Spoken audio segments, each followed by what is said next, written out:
Started on the first kick this morning. Ran it for about 15 minutes or so. Turned it off. Started it up again. Took about 3 kicks.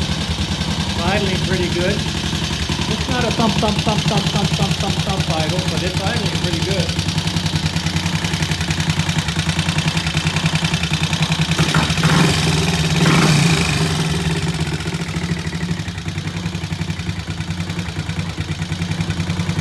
The oil leak underneath is from the shifter. That's a major fix in order to fix that. And we're going to do a test drive.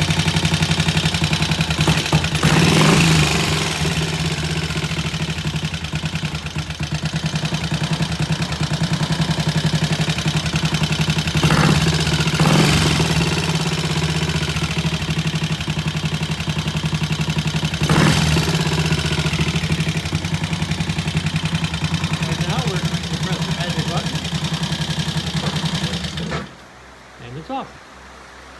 All right, so Big K is going to take this thing around the block for a while.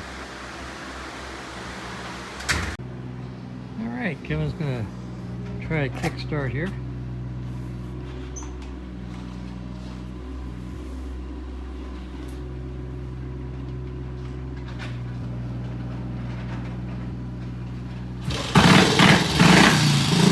Boy, you can't beat that with a stick.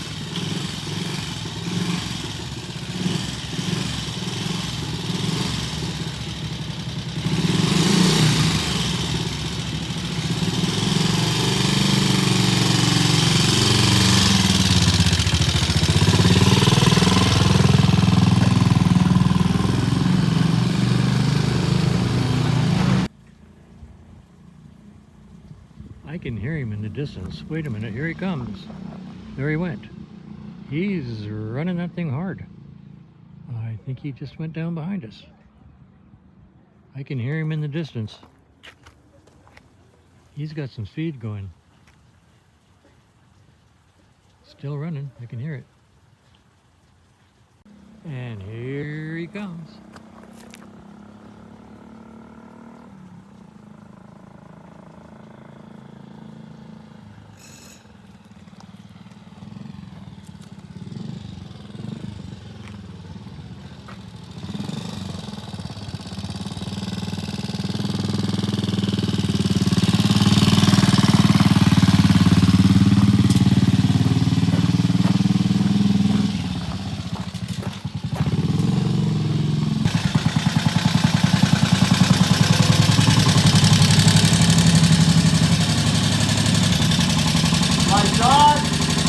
Nice idle.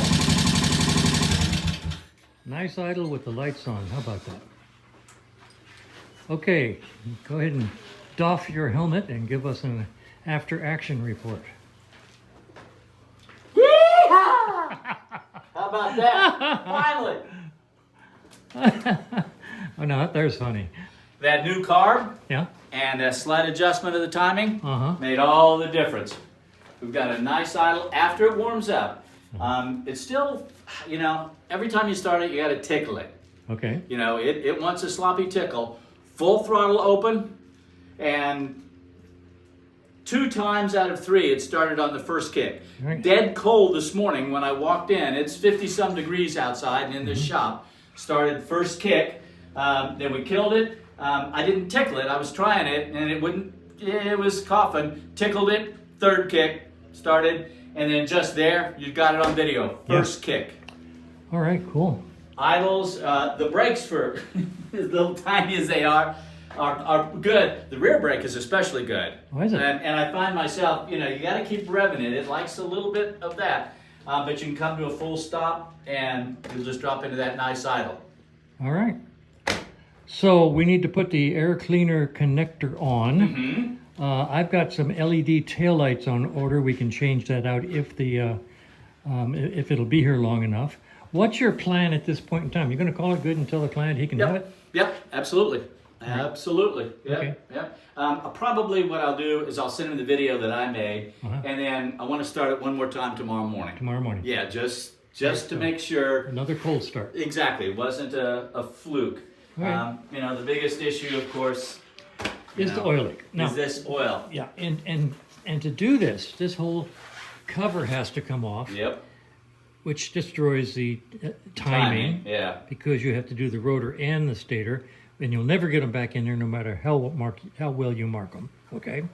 So you have to take this out, and a machinist can probably machine this out and put in a bushing and a oil seal. It's doable.